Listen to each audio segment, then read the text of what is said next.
guys, what's up, what's up, what's up? Welcome back, it's Matt here, bringing you game 2 in this affectionately named Best of 11 series between Silex and TyRanT BacT.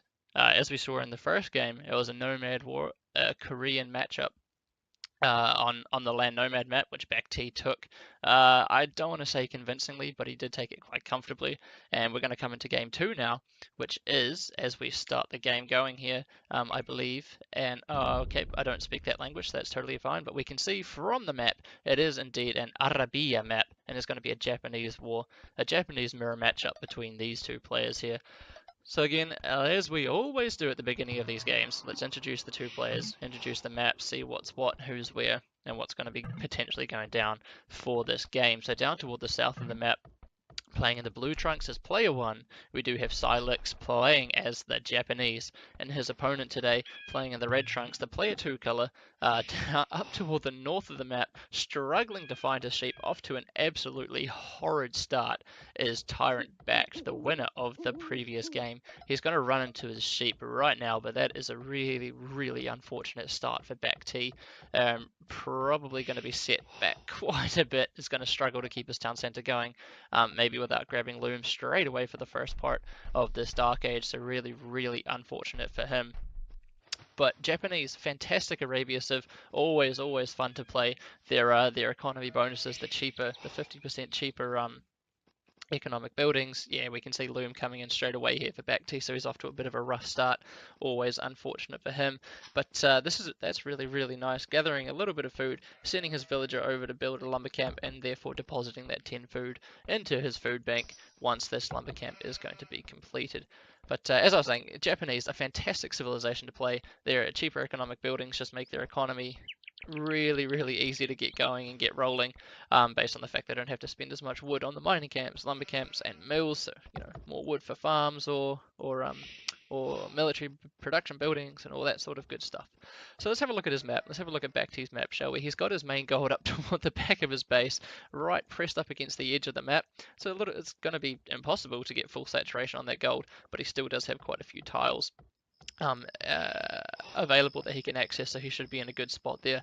We've already seen that his lumber, his closest lumber is going to be this one out here to the west of his base, and that's really close, and he's going to be able to get nice saturation on that as well. And it's close to his town center, so if he does need to, he can hightail it out of there quite comfortably, and he should be in a good spot in terms of that. His berries out on the front of his base. They're not too far away though. So again, he can run back to his base, or back to his town center rather, if he does get pressured off this by the licks. He does have another gold out here to the front of his base, and it's sitting at the base of a hill as well. So there's going to be a nice attack bonus coming in for Silex as he pushes down into that. His 2 stones completely out on the front of his base. A little bit unfortunate, as we do. Quite often we do see Samurai coming in the late game for Japanese, just because Samurai, once you mash them up and upgrade them, they are just such a fantastic unit. But he might even be able to negate the fact that he had a crappy start by picking up Lix's Scout. He will be able to pick up Lix's Scout. I don't know what Lix was doing there, but Lix no longer is going to be able to scout BacT's base, and BacT straight off the bat is going to be able to not lose a villager. Oh my goodness gracious me. BacT just pulling that villager out in the nick of time, and he's going to be able to keep his economy rolling quite nicely there. As we see, he was pushing in there just to try and nullify the fact that he had a bit of a crappy start as well. How else do we look at BacT's base? What are we looking at here? It's very open out on the front. You can see there is no way he's going to be able to wall this. I mean, he can wall this section here and then funnel in towards his town center along this way, or maybe start getting a bit of a wall off in front of his base like he started doing with his houses here. But out on this right hand side, it is completely open. There's no way he's going to be able to wall that puppy off, but he does have a nice gold at the back of his base here, which is a nice sort of saving grace for him, I guess, in this tier, just not wanting to cooperate at all, it would seem. So all in all, BacT's base is not looking too it's not looking too bad. Out on the front of his base, it's really open, but he does have some nice back safe resources that he can take. But it doesn't really matter how bad one player's map is, unless we compare it to how good or bad his opponent's map is. So let's have a look at Lix's base again. Lix, a nice back gold, nice main back gold. It is sitting on top of a hill, or rather at the bottom of a hill, but and the castle age town centre here, and he's going to be in a nice position to be able to keep all the section here of his economy safe. Backberry is always nice as well, although it is sitting at the bottom of a hill, so if a Drush or man-at-arms play, or towers, or archers, or anything comes in from BacT, he's going to get a nice attack bonus pushing down into those villages there. He does have another gold sitting at the back of his base, and maybe that would be his tertiary gold. It looks like that could be his third gold, which is well out to the front of his base. So not really going to be looking at too much there. Out on the front of his base, he does have a lumber line, which he's chosen to place there. It's a little bit strange. Maybe he thought that this lumber line here was a little bit sparse and maybe a little bit thin for his liking, or maybe he just didn't scout it. No, he scouted it, but maybe he didn't scout it in time. Either way, he's gone for the lumber line right out on the front of his base. I don't know. I mean, you never really want to put a lumber line or anything out on the front of your base if you can help it, just because it's a lot closer to your opponent and therefore easier to get harassed off. But, I guess he's gone ahead and he's taken this lumber line for a reason, and he will be able to split his lumber safely and put another lumber line back here if he does decide to. He can wall off that section of his base quite simply as well. We've already seen the wall off coming off across the front of his base, and it looks like he might want to continue the wall off sort of down this way here as well, or maybe even just start funneling in straight towards his town center from there.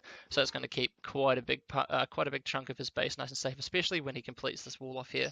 He's going to be in a really, really nice position to be able to keep himself nice and safe. And we can see a barracks having come up for BacT now as well. How many militia are inside there? He's got 3 militia now being queued up inside there. Has he scouted the barracks from Lix? No, he's not scouted the barracks from Lix. So he is more or less drushing blind, I guess you could say. He's moved out here to take these deer. Again, just trying to help out the fact that he had a little bit of a rough start in terms of food.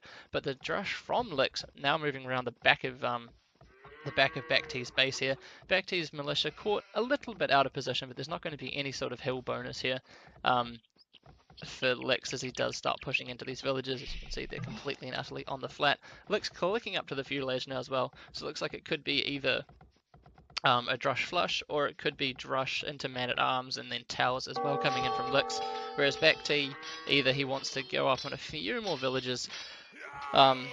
Oh, that's so nice for Lix, picking off a villager. Obviously, the main point of a drush is you want to keep your opponent's villagers idling and just, keep their economy busy. But if you can get a villager pick, that's fantastic. So this is straight away. BacT is in a little bit of more of a precarious situation. As we could see, he did decide to push out with his militia, with his drush, just as Lix starts attacking back at home. So really, really nice timing from Lix, and getting a villager pick there is huge, especially since he's up to the feudal age now as well. And can we see what Lix is planning on doing? He's moved 3 out to gold, 3 maybe indicative of archers. We could see maybe going into archers, or maybe he just does want to get the man-at-arms upgrade and push in a few more men-at-arms into the economy of BacT. But we're just going to have to wait and see, I guess. See if there's any villagers that are going forward. No, there's another militia coming out. So potentially going to be seeing man-at-arms. BacT heftily walling up as well to try and keep himself nice and safe. I guess I was wrong when I said you can't wall his base. Oh no, I said you could wall his base out to the left. It was on the right that I said was going to be a little bit more difficult. But we can see that the militia from Lix are just being chased away. He doesn't want to take this fight before the man-at-arms upgrade comes in, because he will definitely lose it. BacT finally advancing to the feudal age now as well. Man-at-arms coming in for Lix, and do we see any villagers going forward to build any towers? We see a villager here out on the western flank, but that's going up for an archery range. So it's going to be a drush into man-at-arms, followed up by archers. A very, very common strategy that we normally see from the Japanese. Obviously, the drush into man-at-arms is a really, really nice option because their militia do attack quicker once they get into the feudal age. So now that the man-at-arms upgrade has come in, BacT is thinking, okay, I'm just going to get the heck out of Dodge because there's no way I'm going to be able to take this fight now, even though I do have full HP militia. And the man-at-arms from Lix just going to go straight back to BacT's economy, and BacT walling up now, just trying to keep himself nice and safe. So this is a really nice funnel wall towards his town center, completing the one on the left-hand side here as well.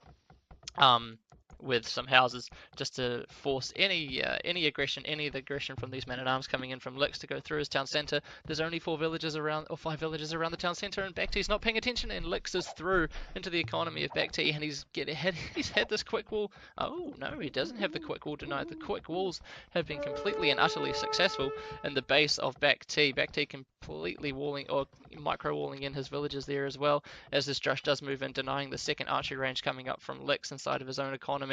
And it looks like Lix is going to be Lix is not going to be able to do too much with this drush into man-at-arms. He's going to keep the economy of BacT busy, as BacT does have to pull a villager off the line to be able to repair that palisade wall. But at the same time, archers are now popping out of this one range that Lix did manage to get up. So this is quite nice. At least BacT is managing to keep the wood eco of Lix here idle and keep these archers. He might even be able to pick off an archer or two here. The scout could just come over here and two-shot that archer there, but he's managing to keep at least the economy, or some of the economy of of Lix idle, as well as picking off an archer, losing his scout. Maybe not the best trade, but he is keeping the army as well of Lix inside of his base. But Lix is doing just the same amount of damage over here, picking off a villager over here on the berries and running his man-at-arms under the town center, losing 2 of them. Picking off a villager though and solidifying the villager lead, the 2 villager lead that he has over BacT, his opponent at the moment. His opponent at the moment is another rhyme we can use.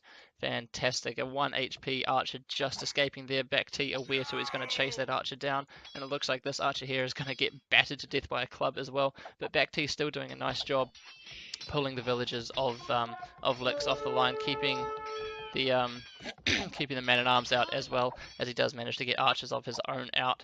And after all of that, the villager deficit for BacT is 2, losing a couple of losing a villager in the drush of Lix inside of his woodline, and also losing a villager here on the berries. I don't think there have been any villager kills for BacT, but the amount of idle time that he created with his militia still just running around inside the base, inside the woodline of Lix, was substantial enough, in my opinion, to allow him to, well, this wolf is dead.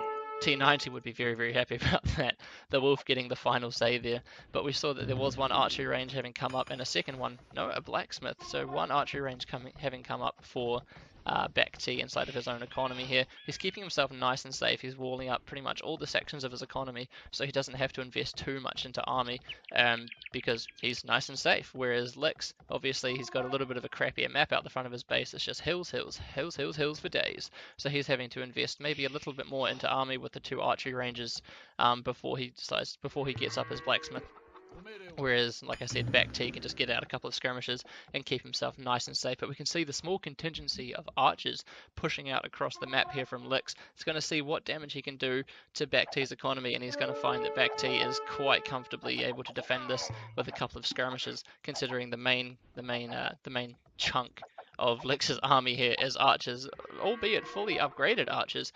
He's still not going to be able to pack too much of a punch against these skirmishes, especially once fletching kicks in, as it has just done now for BacT as well on these skirmishes. And saying that, some really, really nice micro here from Lix, managing to pick off 1 archer and a skirmisher here, but still it's not the most cost-effective fight, as Lix is just losing a few too many archers for my liking. But he is bringing more. He's bringing more archers over, again fully upgraded. So the +1 defense obviously means they're going to be able to stand up to a little bit more of a beating from these skirmishes that BacT is fielding to try and defend his own economy and keep this pressure coming in from Lix at bay. And he can also retreat back to this hill and get the nice hill bonus as well. So if Lix can just keep the pressure on. If Lix can just keep the pressure on at BacT's base here, he should be in an okay position, maybe even to push in, maybe drop a tower here and start disrupting this wood line here from BacT if he can manage to to hold this forward aggression. But for the time being, it looks like that's not particularly going to happen. Both players just working on their economy. What building was popping up? I saw a building popping up from one of these guys somewhere. There it is there, market coming up for Lix, as it looks like he maybe wants to start buying his way up to get a little bit closer to the castle age. He does have a 2 villager lead over his opponent at the moment. His opponent at the moment, still great, and also a very slight military lead as well. But this is the thing, he's investing, Lix's that is. He's investing more into archers, which means his food economy, or his food bank, is going to be stocking up quite considerably. You can see, yeah, 530 food can fit. Oh, so I suppose he's not too far behind. BacT, that is not too far behind Lix, but. Okay, BacT managing to get a nice quick micro wall off here, so Lix is not going to be able to get into his economy at all. BacT buying 300 food, and they're both going to looks like that both players are going to click up to the castle edge in a reasonably similar time. Unfortunately, Lix is going to lose this army, this whole army, completely and utterly. And yeah, we can see within 1 second of each other, Lix clicking up to the castle edge with one extra villager, no doubt owing to the fact that he did manage to get quite a few villager picks inside BacT's economy with the Drush and the man-at-arms as well. But like I said, Lick's going to lose this entire army out here. Didn't really achieve too much in the way of picking off villages or idling any of the economy of BacT, but it is at least keeping the skirmisher army busy, keeping BacT's army running around, I guess just meaning that he at least knows where BacT's army is, and that BacT's army is not going to be heading back to his base. Back to Lix's base, that is, and another wolf getting involved. Is that the same wolf? I don't think that is the same wolf as the one that picked the villager up over here, or the militia up over here, but nonetheless, a wolf getting involved here. Lix showing off his 2k plus micro to be able to pick off that wolf, and the skirmisher army from BacT now pushing out across the map as well. No +1 defense having been done, which is an interesting. Oh, there we go. +1 defense coming in now with padded archer armor, and again we can see, we can see a stable being thrown up for Lix, reminiscent of the Nomad game that we saw just before, in an attempt to try and counter all of these skirmishes. Again, BacT is fielding only skirmishers, which are fantastic units in the feudal age to defend against archers, and you know once you get a mass of them up, spearmen to a certain extent as well, but they're not too viable once you get into the castle edge and your enemy and your opponent has crossbows with +2. But a scout coming out now is going to be able to deter quite a lot of these skirmishes here. So really nice move from Lix, adding in that stable. And he's going to be able to get knights out as well. Once he gets into the castle edge, he can get out some knights and send them into the economy of BacT to do to create a little bit more pressure and disrupt BacT's economy a little bit more. But we can see crossbowmen and bodkin era coming in for both players now. Except no crossbowmen for Lix, actually. Is he going to invest straight into knights, or is he going to go down a different... No, he's getting crossbowmen now. He just didn't click it straight away. So it's going to transition into a sort of a classic Castle Age war in terms of the Japanese civilization, where we're just going to have archer units, because obviously their knights don't get bloodlines, and which makes them a little less viable to go for than the archer unit. Siege Workshop on top of this hill here for Lix. If he can get this up and get a mangonel out, he's going to be in a good position. He's going to be in a good defensive position if he clings to this hill to be able to push back any sort of archer or ranged units that BacT decides to bring into his economy. In terms of town centers, what have we got? Are we looking at any extra town centers for either of these guys? Yep, an extra town center coming up down here for Lix. So it looks like he's going to be starting to get his economy rolling nice and neatly as well. Whereas for BacT, I can't see an extra town center coming up for BacT. Can we see why? He's lacking a little bit of wood. Is he putting up a town center anywhere? No, it doesn't look like he is putting up a town center anywhere. He's sort of cramped for space the way that he's walled his base in as well. I mean, he can put a town center here, I guess, if he wants, and delete off these walls and give himself a little bit more base. But at the same time, it doesn't look like he really cares too much, because he managed to get a couple of villager picks here on the wood line for Lix, that is, and with that he manages to pull himself into the villager lead, albeit only just. But that villager lead is not going to stay his. It's not going to stay yours, BacT, because your opponent Lix is up on 2 town centers and probably looking to get up a 3rd town center very soon. But in saying that, Lix's BacT is just throwing up an extra town center out here toward the north of his base. So 2 town centers for either player means that the villager lead is not really going to be too heavily in favor of either player here. Lix taking this fight, it looks like... no, he doesn't want to take the fight. BacT clinging to this minuscule hill. The size does not matter, ladies and gentlemen. The size of the hill does not matter. Don't let anyone tell you different. If it's a hill, it'll give you a bonus against someone, no matter how high the hill is compared to where your opponent is. So BacT doing the right thing, clinging to this hill and forcing the army here of Lix away. Lix has got a mangonel out of the siege workshop now, so he might be able to push in and maybe, if he pushes in with his mangonel and his archers, his crossbows rather, then he's going to be able to probably force this army from BacT back, hill or no hill, and that's exactly what Lix is going to do. He's going to start pushing in now as well. A little bit of crossbow warfare with siege support never hurt anyone, but BacT throwing up a defensive siege workshop as well, maybe realizing the situation, recognizing that that Lix might want to be going for, might be wanting to do the same thing. and putting a little bit of pressure on. This could be a huge hit. No, really, really nice awareness from BacT. Nice split micro and getting a nice few pot shots off on this mangonel, but losing 2 crossbows in the process. And again, this is not a fight that Lix wants to take because he's taking down the mangonel. And again, Lix has to get the heck out of here. That is not a fight that he wants to take, given the fact that that BacT was holding this hill really, really nicely, and nothing else going on in the map as Lix brings in another mangonel as well. But now what BacT wants to do is, yeah, he wants to get up another mangonel. Oh, he wants to get a mangonel out now as well, because we've already seen that he can micro fantastically against one mangonel, but he doesn't want to keep doing that because while he's microing against that one mangonel, Lix's archers are going to be free to just take pot shots and start picking off the crossbows of BacT. So BacT getting out a mangonel, and you know that when your opponent has a mangonel, you've got to try and at least match their number in mangonels, just to try and keep yourself in the game. So here we go. We can see another nice split here from BacT, and is it going to be a mango tango? Yes, we're seeing a mango tango here. Oh, no, the tango has ended, and that was really, really nice from BacT. He's managed to pick off the mangonel from Lix, and now he's going to be able to use this and hopefully snowball an advantage and maybe start pushing in with his own mangonel. But again, pushing up this hill out the front of Lix's base, which would have been really, really precarious if he lost map control and got pushed in on. But at the moment, he's got enough map control such that he can secure his position out here on the front of his base. So pushing up this hill is going to be a pain in the neck for BacT. So again, BacT is just going to cling to his minuscule hill here as well, as he sends out a second little contingency of archers around this left-hand side of Lix's base, seeing what sort of villager harassment he might be able to do to his opponent.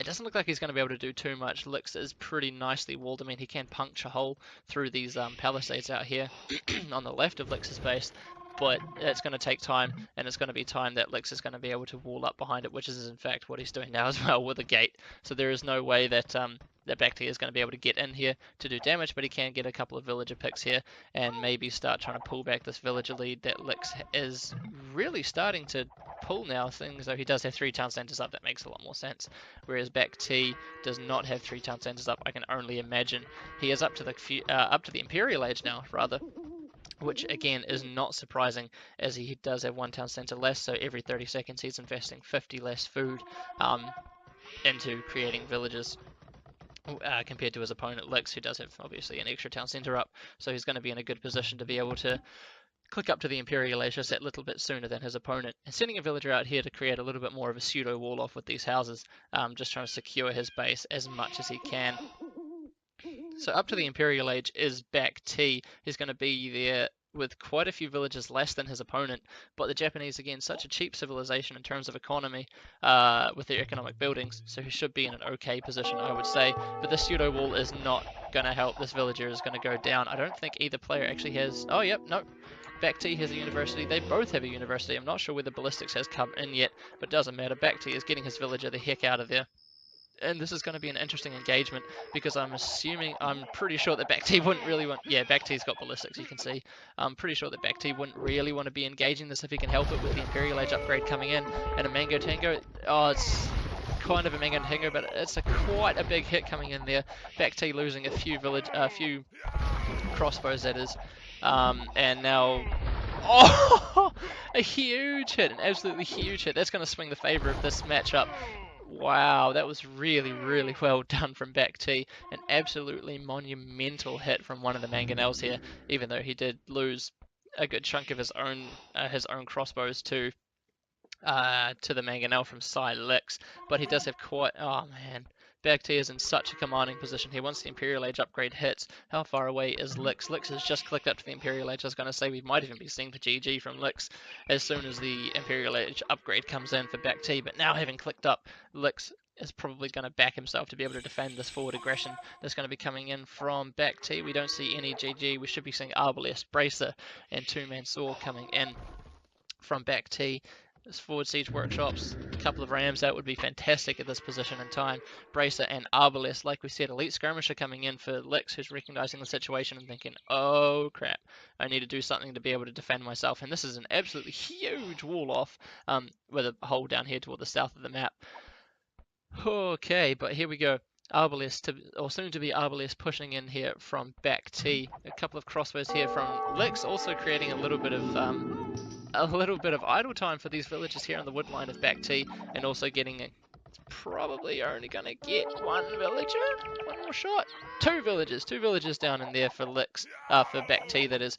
Arbalest now having been done with chemistry, Town Watch also on the way for BacT, as he brings in 3 mangonels, and this is going to be quite difficult for Licks to be able to defend against, especially since when he starts sending out Japanese knights that do not have bloodlines. I'm not sure what armor upgrades that the Japanese knights from Licks has, or have on them, rather. Handcart kicking in now for BacT as well. These two crossbows still just being a little bit of a nuisance. Probably seen one Arbalest over there. Could BacT to deal with that. What have we got cooking inside that siege workshop? A couple of mangonels brewing inside the siege workshop at the top of this hill from Licks. And Licks is in a bit of a precarious situation now, as he does create a battering ram as well.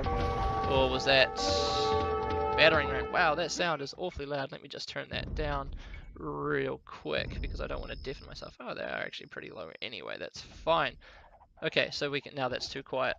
Damn. So we can see a couple of battering rams and a forward siege workshop here coming in for BacT, really looking to put the pressure on and start doing the damage against his opponent. The Arbalests just sort of toiling around the entrance to to Lix's economy here. A couple of mangonel shots, huge mangonel shots, and these Arbalests could be fantastic to see. You can see chemistry having been done. For BacT here, Licks into the Imperial Age. Now what's he going to be doing? He's getting Bracer and Stone Mining with Leather Archer Armor coming in now for BacT as well. A secondary market, because why not? You need two markets in a situation like this, and Licks is a good enough player to know that as well. Let me real quick once again turn the sound up, because it is awfully quiet now.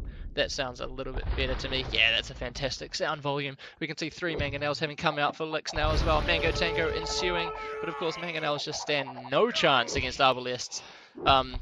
Once the Arbalests are in this sort of a... Oh, watch out, BacT, you could be hitting your own units! Oh my goodness gracious me! BacT is going to be able to take down the mangonels and take down these elite skirmishers from Licks as well, and it's looking like a really precarious situation for Licks now. I don't really know what he can do to be able to pull bit this back. Cap Rams now coming in for BacT as well, looking to really put the smack down on these military production buildings and get rid of them, starting to wipe through the economy of Licks here. Thumb Ring coming in as well with a nice late heavy plow. Obviously, he didn't care about the economy upgrades, BacT. He sent a couple of Arbalests around this left-hand side as well of Lix's base, just to send it, or just to create a little bit more idle time and be a bit more of a nuisance. And again, a lot of Lix's economy is now becoming idle. It doesn't matter that he's 9 villages ahead if 20 villages of Lix's are idle. We can see more mangonels coming out now for Lix as well. There's no Onega incoming at the moment. A couple of mangonels still buzzing around inside the base for Lix from BacT. Arbalests taking down the mangonels like nobody's business, and BacT is doing a fantastic job at raiding. All he needs to do now is just mix in some stables or something like that, get a couple of knights and maybe even just some light cav in here to deal with these elite skirmishes from Lix, and he's going to be in a really nice position. Is BacT. Not that he's not in a nice position now with this forward siege, or with the siege workshop at the top of the hill here for Lix being taken down, forcing him to rebuild another one inside of his base. And BacT has got Arbalests inside the back of Lix's base, picking up villager after villager after villager, and he's sending a couple of Arbalests inside this other secondary, or another wood line here from Lix as well. It's not looking like a very good position for Lix at all. These mangonels here have gotten so much worth.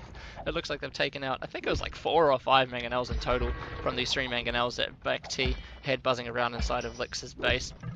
And GG being called from Lix. I think we could all see that that was more or less the way that this game was going to be going, once BacT just managed to snowball his Imperial Age advantage and just really continue his momentum that he had from the start of the Imperial Age, where he took a nice fight, or just before the Imperial Age, where he took a nice fight out here on the right hand side of Lix's base. I really liked the aggressive play from Lix, but he just didn't do enough with the army out here, getting a couple of mangonel shots and just wiping out all of his army wasn't exactly too easy, and just too late to the Imperial Age to really be able to do anything.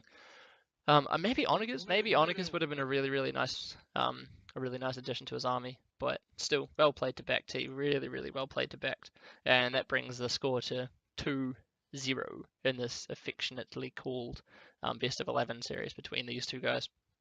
So I'll come out of this one, and I'll see you guys in the next game.